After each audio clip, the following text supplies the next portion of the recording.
मित्रहो, स्थानिक स्वराज्य संस्थांची निवडणूक म्हणजे कार्यकर्त्याची निवडणूक असं म्हटलं जातं, पण ते खरं नाही.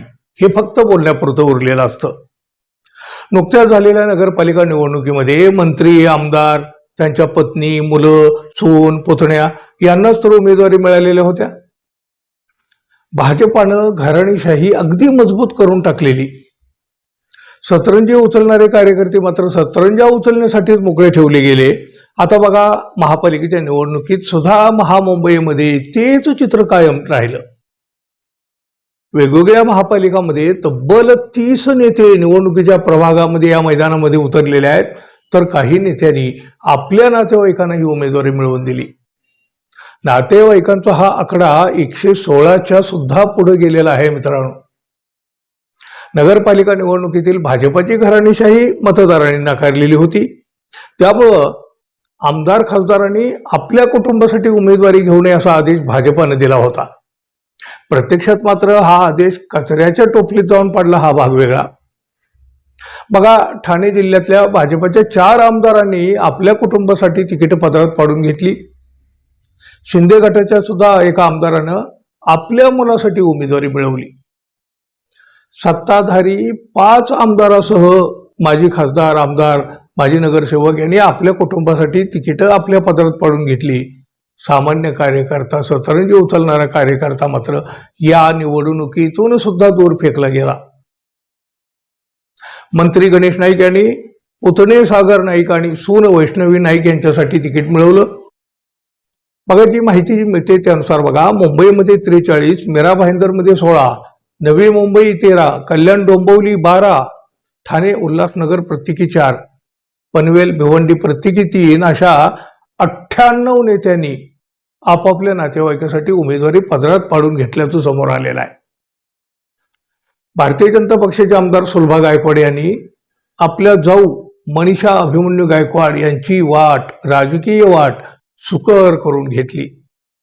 भाजपाचे आमदार नरेंद्र मेहता यांनी भाऊजाई माजी महापौर डिंपल मेहता यांच्याकरिता अक्षरशः प्रतिष्ठा पणाला लावली, पण त्यांनी तिकीट मिळवलंच. शिंदे गटाचे आमदार राजेश मोरे यांनी आपला मुलगा हर्षल याच्यासाठी तिकीट आणि त्याचं राजकारणातलं स्थान सुद्धा पक्क करून टाकलं. माजी केंद्रीय मंत्री, राज्यमंत्री आणि भाजपचे नेते कपिल पाटील यांनी आपला पुतण्या सुमित पाटील याच्यासाठी उमेदवारी मिळवली. ठाण्यातल्या भोईर कंपनीचे अनेक सदस्य प्रत्येक निवडणुकीच्या रिंगणामध्ये असतात. यावेळी सुद्धा भोईर कंपनीतल्या 5 जणांनी शिंदे गटाकडून उमेदवारी मिळवली. कल्याण डोंबिवलीमध्ये सुद्धा बघा, म्हणजे 12 नेते, पदाधिकारी यांनी आपल्या कुटुंबाचं कल्याण करून घेतलं, भलं करून घेतलं. उल्हासनगरमध्ये 4 कुटुंबाच्या घरामध्ये पुढची 5 वर्ष आता सत्ता पाणी भरत राहणार आहे. भिवंडीमध्ये 3 बड्या नेत्यांनी आपल्याच घरात तिकीट आणली. त्यात चौगुले पाटील यांच्याबरोबर माजी आमदार रुपेश म्हात्रे यांनी आपला भाऊ संजय म्हात्रे याचं तिकीट फिक्स करून टाकलं.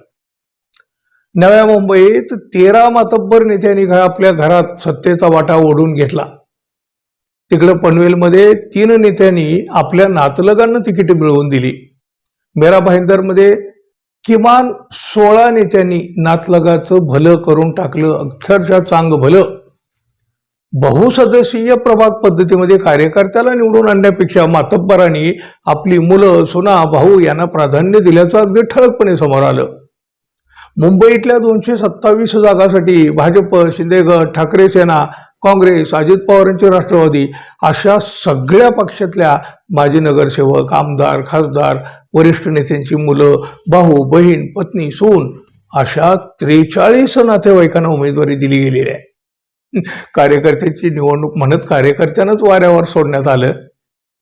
नेत्यांच्या सतरंजा उचलण्यासाठी कार्यकर्त्यांचे हात रिकामे ठेवले गेलेत. बघा, काँग्रेस पक्षावर घराणेशाहीचा आरोप करणारा भाजपा आता घराणेशाहीत स्वतःच अकंठ बुडाल्याचं चित्र स्वतः पुन्हा एकदा दिसून आलं, जे नगरपालिकेच्या निवडणुकीत सुद्धा दिसून आलेलं होतं.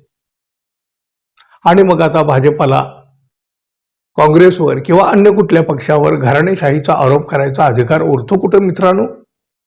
पण भाजप आहे तो, आपण केलं ते सगळं बरोबर, दुसऱ्यानं केलेलं बरोबर सुद्धा चूक. पाहूया आता या घराणेशाहीतली प्रत्यक्षात किती निवडून येत आहेत आणि हे तुमची आमची जनतेची सेवा करणार आहे. मित्रांनो, धन्यवाद. पुन्हा भेटू. नमस्कार.